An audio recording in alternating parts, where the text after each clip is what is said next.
ഇപ്പോൾ നടന്നുകൊണ്ടിരിക്കുന്ന വാർത്തകളിൽ ചർച്ച ചെയ്തുകൊണ്ടിരിക്കുന്ന ഓർഡിനറി ബസ്സുകൾക്ക് എല്ലാവർക്കും എല്ലാ സ്ത്രീകൾക്കും ഇല്ല സൗജന്യമായി കൊടുത്തതിന്റെ ഭാഗമായിട്ട് പ്രൈവറ്റ് ജീവനക്കാർ പ്രതിസന്ധിയിലാണ്. അതിനെ കുറിച്ച് എന്താ പറയാനുള്ളത്? അതിനകത്ത് സ്ത്രീകൾ എന്ന് പറയുന്ന ഓപ്ഷൻ മാത്രമേ ഉള്ളൂ. സ്ത്രീകളെ പണമുള്ളവർ ജോലിയുള്ളവർ തിരിക്കേണ്ട ആവശ്യമില്ല. സ്ത്രീകൾ ഒരു പ്രിവിലേജാണ് സൊസൈറ്റി കൊടുക്കുന്നത്. അത് കൊച്ചുകുട്ടി ജനിച്ചു വീഴുന്ന കൊച്ചുകുട്ടികളും എല്ലാ സ്ത്രീകൾക്കും നമ്മളെ സ്ത്രീയാവുള്ളൂ.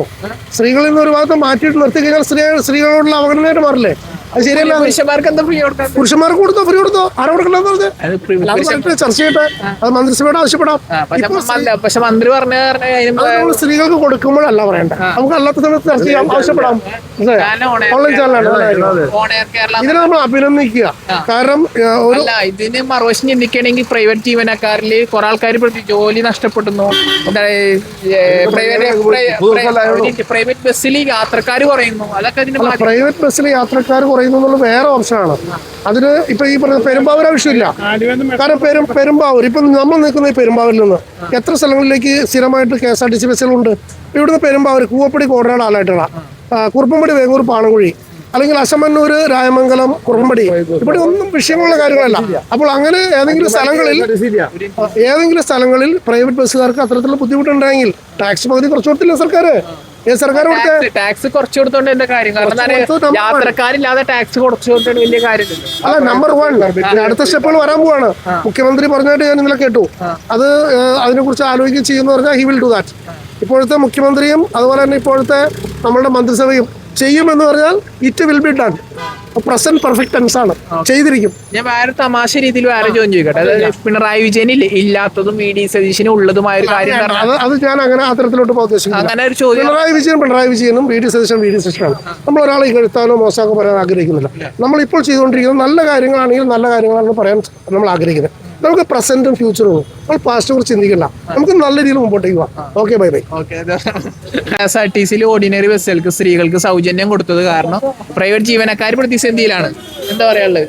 പ്രൈവറ്റ് ബസ്സുകാരുടെ പ്രതിസന്ധിയെ കുറിച്ച് മുഖ്യമന്ത്രി കഴിഞ്ഞ ദിവസം പറഞ്ഞു. അവർക്കുണ്ടാകുന്ന പ്രതിസന്ധികളെ കുറിച്ച്, പ്രശ്നങ്ങളെ കുറിച്ച് പരിഹാരം ഉണ്ടാക്കുമെന്ന് തന്നെയാണ് അവർ പറഞ്ഞിട്ടുള്ളത്. മുഖ്യമന്ത്രി പറഞ്ഞിട്ടുള്ളത് അതിന് പരിഹാരം ഉണ്ടാക്കും അതെന്ന് തന്നെ പറഞ്ഞിട്ടുണ്ട്. അത് പ്രതിസന്ധികൾ തരണം ചെയ്തുകൊണ്ട് സർക്കാർ മുന്നോട്ട് പോകും. സ്ത്രീകൾക്ക് പ്രിവിലേജ് കൊടുത്ത് സ്ത്രീകൾക്ക് സ്ത്രീകൾക്കും കൊടുക്കേണ്ട ആവശ്യമുണ്ട്. തീർച്ചയായിട്ടും സ്ത്രീകൾ എന്ന് ഉദ്ദേശിക്കുന്നത് എല്ലാ സ്ത്രീകൾക്കും കൊടുക്കേണ്ട ആവശ്യമുണ്ട്. തീർച്ചയായിട്ടും. കാരണം സ്ത്രീകൾ എന്ന് ഉദ്ദേശിക്കുന്നത് സ്ത്രീ ആയിട്ട് ജനിച്ചവരെല്ലാവരും സ്ത്രീകളാണ്. ആവില്ലല്ലോ. അപ്പൊ സ്ത്രീകൾക്ക് എന്ന് പറയുമ്പോൾ ആ ഒരു നിർവചനത്തിൽ തന്നെ അതിനകത്തുണ്ട്. സ്ത്രീ എന്ന് പറഞ്ഞാൽ തന്നെ പ്രിവിലേജ് ആണ്. ആ സ്ത്രീകൾക്ക് പ്രിവിലേജ് എല്ലാ സ്ത്രീകൾക്കും ആനുകൂല്യം കൊടുക്കണം. എല്ലാ സ്ത്രീകൾക്കും കൊടുക്കണം. അതാണ് സ്ത്രീ എന്ന് ഉദ്ദേശിക്കുന്നത്. ഇതിൽ പറഞ്ഞാല് പണക്കാരായ സ്ത്രീകളുണ്ട്. പണക്കാരായ സ്ത്രീകൾക്ക് എന്തുകൊണ്ട് ഫ്രീ കൊടുക്കും? അല്ല, അങ്ങനെ നമ്മൾ മാറ്റി നിർത്തുന്ന കാര്യമില്ല. അവർക്ക് സ്ത്രീകളിൽ നിന്നുള്ള ഒരു നിർവചനത്തിൽ തന്നെ അത് തീർച്ചയായിട്ടും അതിനകത്ത് എല്ലാം ഉൾപ്പെടുന്നുണ്ട്. എല്ലാ സ്ത്രീകൾക്കും അതാണ് കണ്ടുപിടിക്കാനുള്ള ഒരു ഇത് വരണോ? അതല്ല സർക്കാരിന്റെ തെറ്റായി 30% പഞ്ചായത്തിലും എല്ലായിടത്തും സംഭരണമുണ്ട്. അതെന്താ പുരുഷന്മാർക്ക് സംവരണം വെക്കാൻ നടപടിയുള്ള കാര്യമല്ലോ. അങ്ങനെ സ്ത്രീകൾക്ക് ചെറിയ പ്രിവിലേജ് ഓൾ ഇന്ത്യയിലെ ഈ ലോകം മൊത്തം പാവപ്പെട്ട സ്ത്രീകൾക്ക് പണക്കാരത് പെണ്ണുങ്ങൾ വേദനിക്കാൻ പറ്റില്ല. അത് ഇപ്പോ അപ്പൊ സമൂഹത്തിന് പാവപ്പെട്ടവരെന്ന് പറഞ്ഞാൽ അവരെ നമ്മുടെ സംസ്ഥാന ഭരണ ഈ നമ്മുടെ നിയമസഭ ഇല്ലാത്ത സ്ത്രീതല പഞ്ചായത്തുകളിലെല്ലാം സ്ത്രീകൾക്ക് സംവരണം, പഞ്ചായത്തിൽ സംവരണം, ഇതെല്ലാത്തിലും സംവരണം കൊടുത്തതുകൊണ്ട് അവർക്ക് പ്രിവിലേജ് ഉണ്ട്. അതുകൊണ്ടാണ് അവർക്ക് സംവരണം കൊടുത്തിരിക്കുന്നത്. അവർ സമൂഹത്തിന്റെ മുഖ്യധാരയിലേക്ക് കടന്നു വരാൻ വേണ്ടിയാണ് ഇങ്ങനെയുള്ള കാര്യങ്ങൾ എന്നതുപോലെ തന്നെ അവർക്ക് എല്ലാ കാര്യങ്ങളിലും മുൻഗണന കൊടുക്കുകയാണ്. അതാണ് കേരളം ഒരു സാക്ഷരത കേരളമാണ്, സാക്ഷരത സംസ്ഥാനമാണ്. ഭരണത്തിൽ കയറുന്നതിന് മുമ്പ് VD സതീശൻ പറഞ്ഞിട്ടുണ്ടായിരുന്നത് പൂച്ച പെറ്റി കിടക്കുന്ന ബെജ്ജനാവാന്ന് പറഞ്ഞിട്ടുണ്ടായിരുന്നു. എന്നിട്ട് എല്ലാ സ്ത്രീകൾക്കും സൗജന്യം കൊടുത്തിട്ട് സർക്കാർ പൂട്ടിപ്പോകില്ലേ? അല്ല, തീർച്ചയായിട്ടും അത് പരിഹരിക്കാനുള്ള മാർഗം കണ്ടെത്തിക്കൊണ്ട് തന്നെയാണ് അദ്ദേഹം മുന്നോട്ട് പോയിക്കൊണ്ടിരിക്കുന്നത്. തീർച്ചയായിട്ടും അത് പരിഹരിച്ചുകൊണ്ട് തന്നെ മുന്നോട്ട് പോകും. കഴിഞ്ഞ സർക്കാരിന് നടത്താൻ കഴിയാതെ പോയതിലുള്ള ഒരു ബുദ്ധിമുട്ട് അവരിലുണ്ട്. അത് പുതിയ സർക്കാർ വന്ന് അത് എങ്ങനെ കൈകാര്യം ചെയ്യണമെന്ന് കൃത്യമായി എക്കണോമി കൈകാര്യം ചെയ്ത് പഠിച്ചിട്ട് മുന്നോട്ട് പോകും. ഈ പ്രൈവറ്റ് ജീവനക്കാരത്തിന് എങ്ങനെ നേരിടും? അതാണ് എന്റെ ചോദ്യം. അല്ല, അതിനുള്ള പരിഹാരം മുഖ്യമന്ത്രി പറഞ്ഞല്ലോ. ഞങ്ങളല്ല തീരുമാനിക്കാം. കിട്ടാനുള്ള കാശ് പിരിച്ചാൽ ഇതൊക്കെ സൗകര്യം കൊടുക്കാം. ബാറുകാരെ 100 കോടി കിട്ടാൻ്റെ പിണറായി പിരിച്ചില്ല. അത് അവര് ചിലരെ പിടിച്ച് ഇലക്ഷനിൽ വർക്ക് ചെയ്തുകൊണ്ട് പിരിക്കാതെ പോയി. ഇത് എഡിറ്റ് ചെയ്തിട്ട് കാണിച്ചിട്ട് കാര്യമില്ല കാണിക്കുമ്പോൾ. അപ്പൊ ഇത് പിരിച്ചാൽ ഇവർക്ക് 100 കോടി രൂപയോ ഞാൻ ഈ ഫീൽഡിൽ വർക്ക് ചെയ്ത TOT എന്നുള്ള സംവിധാനം ബാറുകളിൽ വിൽക്കുന്ന പൈസയുടെ 10%. അത് മറ്റേ ലൈസൻസ് ഫീയും മറ്റേ ടാക്സ് ഒക്കെ വേറെ. അത് കൂടാതെ ഡെയിലി വിൽക്കുന്ന പൈസയുടെ രൂപയുടെ 10% ആണ് TOT എന്ന് പറയുന്നത്. അത് ബാറുകാർ അടയ്ക്കുന്നില്ല. അത് അടക്കാത്താണ് ഇലക്ഷന് മുമ്പ് ഇതിൽ ഫണ്ട് മേടിച്ചിട്ടുണ്ടാവും പിണറായി. അത് 100 കോടി രൂപ കിട്ടാനുണ്ട്. അത് മേടിച്ചാൽ തന്നെ KSRTC ഒരാളുടെ കട തീർക്കാലോ. അത് മേടിക്കാതെ ഇവിടെ പൈസ ഇല്ല, ഇവിടെ പൈസ ഇല്ല, ഇവിടെ പൈസ ഇല്ല എന്ന് പറഞ്ഞിട്ട് കാര്യമില്ലല്ലോ. പിന്നെ നികുതി മേടിക്കാനുള്ള പണി, നികുതി പിരിക്കാനുള്ള സംവിധാനം ചെയ്യാം. നികുതി പിരിക്കുമ്പോഴാണ് ഇത് വരുള്ളൂ. നികുതി പിരിക്കണം. അത് പിരിക്കാതെ അതിന് പിറകെ കാശ് മേടിച്ചുകൊണ്ട് പിണറായി ധനകാര്യ വകുപ്പിലൂടെ പോയാൽ നടക്കൂല. ഇത് നികുതി പിരിച്ചാൽ എല്ലാവർക്കും കൊടുക്കാം. ഞാൻ തമാശ രീതിയിൽ നേരത്തെ ചോദിച്ചു ചോദിക്കട്ടെ, അതായത് പിണറായി വിജയൻ ഇല്ലാത്തതും VD സതീശനും ഉള്ളതുമായ ഒരു കാര്യം. കാലിബർ ഉണ്ട്. പിണറായി വിജയന് ഒന്നും അറിയാനും പാടില്ല, വെറും പൊട്ടനാണ്. ശരി, വെള്ളത്തിൽ ചാടിയ കോഴിയാണ്. സർക്കുണ്ടോ കരുത്? വെള്ളത്തിൽ ചാടിയ കോഴിയാ? കഴിവുണ്ടോ? നോ. ഇംഗ്ലീഷിൽ പറഞ്ഞാൽ ഇപ്പൊ പുള്ളി മിണ്ടല്ല യൂസുഫിൽ. എന്താന്ന് അറിയാമോ? മറുപടി പറഞ്ഞാൽ തെറ്റിപ്പോ. മിണ്ടാണ്ടിരുന്ന എല്ലാം മനസ്സിലായിരിക്കാണ്. അപ്പൊ VD സതീശൻ അതിന് മുകളിൽ കൗണ്ടർ അടിക്കാണ്. പിണറായി വിജയൻ എന്ത് പറഞ്ഞാലും തെറ്റിപ്പോവും. ഇംഗ്ലീഷ് പോയിട്ട് മലയാളം തന്നെ തയ്ച്ചറിയാൻ പാടില്ല. നീ കക്കാനും മുക്കാനും നക്കാനും അറിയാമോളൂ. ചേട്ടനോട് എന്താ ചോദ്യം തന്നെ, പിണറായി വിജയൻ ഇല്ലാത്തതും VD സതീശനും ഉള്ളതുമായ കാര്യം തന്നെ ചേട്ടൻ? അല്ല, അത് നമ്മള് ഇവിടെ ഇപ്പൊ നിർവചിക്കേണ്ട കാര്യമില്ല. തമാശ രീതിയിൽ ചേട്ടൻ എന്തായാലും മനസ്സിലൊരു ഉത്തരം. തീർച്ചയായിട്ടും നമുക്ക് ഈ പറഞ്ഞ പോലെ എല്ലാ കാര്യങ്ങളും പഠിച്ച് മനസ്സിലാക്കി മുന്നോട്ട് പോകുന്ന ഒരാളാണ് പിണറായി വിജയൻ. അത് സോറി, നമ്മുടെ VD സതീശൻ. നാക്ക് കള്ളം പറയില്ല എന്നാണ് പറഞ്ഞത്. അല്ല, നിങ്ങള് ആ രീതിയിലേക്ക് അതിനെ വളച്ചൊടിക്കുന്നത്. നമ്മളൊരു കാര്യം പറയുമ്പോ ഈ VD സതീശന് കൃത്യമായ ഒരു വ്യൂ ഉണ്ട്, വിഷൻ ഉണ്ട്. അതായത് വിഷൻ ഇല്ല.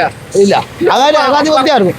പിണറായി വിജയൻ ഏകാധിപത്യ ഭരണമായിരുന്നു. അതിനൊക്കെ അന്ത്യം കുറിച്ചുകൊണ്ട് സർക്കാർ ഇത്രയും വലിയൊരു ഭൂരിപക്ഷത്തിന് ഈ സർക്കാരിനെ ടീം UDF മുന്നോട്ട് കൊണ്ടുവന്നത് ഈ VD സതീശൻ്റെ വലിയൊരു വിഷനാണ്. അത് തീർച്ചയായിട്ടും മുന്നിൽ കണ്ടുകൊണ്ട് ജനങ്ങൾ സപ്പോർട്ട് ചെയ്യുമ്പോൾ മനസ്സിലാക്കണം, കേരളം ഇനിയും ഈ UDF കയ്യിലൂടെ കേരളം രക്ഷപ്പെടാൻ പോവുകയാണ്. അതിന് VD സതീശനാണ് മുന്നിൽ നിൽക്കുന്നത്. ഉണ്ടെങ്കിൽ മേടിക്കും. ഒറ്റ വാക്കിലായിരിക്കും ഉത്തരം. ചോദ്യം ചോദിച്ചോ? ഈ ചോദ്യം തന്നെയാണ്. അതായത് പിണറായി വിജയൻ ഇല്ലാത്ത പിണറായി വിജയൻ ഇല്ലാത്തതും VD സതീശൻ ഉള്ളതുമായ ഒരു കാര്യം. പുഞ്ചിരി. അതല്ലേ പുഞ്ചിരി. പിണറായി വിജയൻ ഇല്ല, VD സതീശൻ ഉണ്ട്. VD സതീശൻ ഇപ്പൊ പ്രതിപക്ഷ നേതാവായപ്പോ നന്നായി ചിരിക്കുന്നുണ്ട്. അന്നും ചിരിക്കായിരുന്നു, ഇന്നും ചിരിക്കും. പുള്ളി സാഹിത്യം അന്നും പുള്ളി ചിരിക്കില്ല, ഇന്നും പുള്ളി ചിരിക്കില്ല. അല്ല, പിണറായി പ്രതിപക്ഷ നേതാവ് നിയമസഭയിൽ പുള്ളി പറയണ്ടായില്ലോ. മനുഷ്യ മറ്റേ പാലഗോപാൽ പറഞ്ഞില്ലേ, മനുഷ്യ നിങ്ങൾ ഇവിടെ ഇരിക്കാണെന്ന് എന്നോണ്ട് പറയുക എന്ന് പറയല്ലേ. അതാണ് പുള്ളി പ്രതിപക്ഷ നേതാവ്. എന്തൊരു നാണക്കേടാണ് ഒരു പ്രതിപക്ഷ നേതാവിനോട്. ഇങ്ങനെ ഒരു ധനകാര്യമന്ത്രി ബാലഗോപാല് മുൻ ധനകാര്യമന്ത്രി. അവസാനിപ്പിക്കുക. അതായത് ഇനി നമുക്ക് എന്നാണ് കോൺഗ്രസിന്റെ ഒരു പ്രധാനമന്ത്രി വരുന്നത്? കോൺഗ്രസിന്റെ പ്രധാനമന്ത്രി അല്ല, അതിനെ കുറിച്ചൊന്നും ഇപ്പൊ ഇവിടെ ചർച്ച ചെയ്യേണ്ടതല്ല. 2.5 കൊല്ലം കഴിയുമ്പോൾ ഇലക്ഷൻ ഉണ്ടാവും. അപ്പൊ ആലോചിക്കാം. പ്രധാനമന്ത്രി VD സതീശൻ അല്ല പ്രവചിക്കും. ആ തെരഞ്ഞെടുപ്പ് വരട്ടെ. പ്രധാനമന്ത്രി VD സതീശൻ ഈ തെരഞ്ഞെടുപ്പുമായിട്ട് ബന്ധപ്പെട്ട് വരുമ്പോൾ അതിന്റെ പ്രവർത്തനങ്ങൾക്ക്, കേരളത്തിലെ പ്രവർത്തനങ്ങൾക്ക് അദ്ദേഹം നേതൃത്വം കൊടുക്കും. കൃത്യമായ പറയുന്ന പാക്കേജിലുള്ള രാഹുൽ ഗാന്ധിക്ക് കാലിബറി ഉണ്ട് എന്താണ് പ്രധാനമന്ത്രിയായിട്ട് ഇരിക്കാനുള്ളത്. ഇതേപോലെ ജീവിക്കുന്ന ഒരു മനുഷ്യൻ ഇന്ത്യയിൽ ആരാ ഉള്ളത്? ഈ രാഹുൽ ഗാന്ധിക്ക് പകരം വെക്കാനായിട്ട് ഒരാളുടെ പേര് പറയാമോ?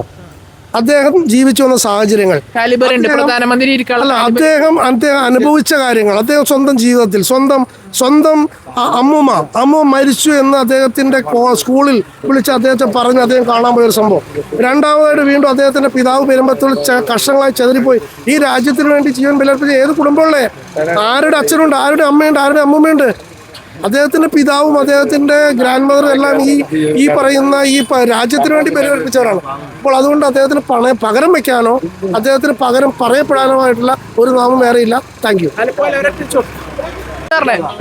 ചോദ്യം പറഞ്ഞല്ലേ ഇപ്പൊ നേരത്തെ ചോദിച്ചു, ഇന്ത്യയുടെ പ്രധാനമന്ത്രിയായിട്ട് ഇരിക്കാനുള്ള യോഗ്യത രാഹുൽ ഗാന്ധിക്കുണ്ടോ? തീർച്ചയായിട്ടും ഇനി ഒരു പ്രധാനമന്ത്രി അത് രാഹുൽ ഗാന്ധി തന്നെ ആയിരിക്കും. അത് തർക്കമില്ല. കോൺഗ്രസ് UP പ്രധാനമന്ത്രി ഉണ്ടെങ്കിൽ രാഹുൽ ഗാന്ധി ആവോ ഇല്ല എന്നുള്ളത് ജനം തീരുമാനിക്കാം. ഇലക്ഷൻ വരാമെന്നാണ് കോൺഗ്രസ്സുകാരെ ഞങ്ങൾ പറയുന്നത് ആവൂന്ന്. ഇപ്പൊ BJP-ക്കാരനോട് ആവൂലെന്നല്ലേ പറയുള്ളൂ. അപ്പൊ അത് പറയാം, അത് പൊളിറ്റിക്സ് ആണ്. അത് വരട്ടെ, സമീപ ഭാവിയിൽ എന്ത് സംഭവിക്കുന്നു. നാളെ ഒരു ചെറിയ സംഭവം ഉണ്ടായാൽ മതി. ആത്മവിശ്വാസം ഞാൻ പറയില്ലേ, പൊളിറ്റിക്സിൽ ഒരു മിനിറ്റ് ഉറപ്പ്, പൊളിറ്റിക്സിൽ ഒരു ചെറിയ സംഭവം ഉണ്ടെങ്കിൽ നിങ്ങൾക്ക് അറിയാമല്ലോ, നിങ്ങളുടെ പ്രായത്തിലാണ് രാജീവ് ഗാന്ധി മരിച്ചത് നിങ്ങൾ ഓർമ്മയുണ്ടോ? ഓർമ്മ മനസ്സിലെങ്കിലും ഇന്ദിരാഗാന്ധി മരിച്ചത് നിങ്ങളുടെ മനസ്സിലെങ്കിലും ഓർമ്മയുണ്ടോ? രാജീവ് ഗാന്ധി മരിച്ച ഇലക്ഷനിൽ സിമ്പിൾ ഒരു ചെറിയ സംഭവം മതി കേരള പൊളിറ്റിക്സിലോ ഇന്ത്യൻ പൊളിറ്റിക്സിലോ ജനത്തിൻ്റെ മൈൻഡ് മാറാൻ. ഒരുപാട് വലിയ ഇതൊന്നും വേണ്ട, ഒരു ചെറിയ സംഭവം മതി കേരള പൊളിറ്റിക്സിലും ഇന്ത്യൻ പൊളിറ്റിക്സിലും ലോകത്തിൽ എവിടെയും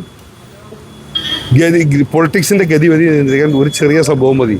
അപ്പം ഉണ്ടാവുന്നത് ഇലക്ഷൻ്റെ തലേദിവസം ഉണ്ടാകുന്നത്. ഉദാഹരണത്തിന് വടകര ഇലക്ഷൻ നടക്കുമ്പോൾ VS അച്യുതാനന്ദൻ രമയെ പോയി കാണുന്നു എന്ന് പറയുന്നത് അപ്പം അല്ല, തിരുവനന്തപുരത്ത് ഇലക്ഷൻ നടക്കുമ്പോൾ CPI ഒരു ഉപതെരഞ്ഞെടുപ്പ് നടക്കുമ്പോൾ രമയുടെ വീട്ടിൽ പോകുമെന്ന് പറയുമ്പോൾ 1% വോട്ട് മാറാൻ അത് മതി.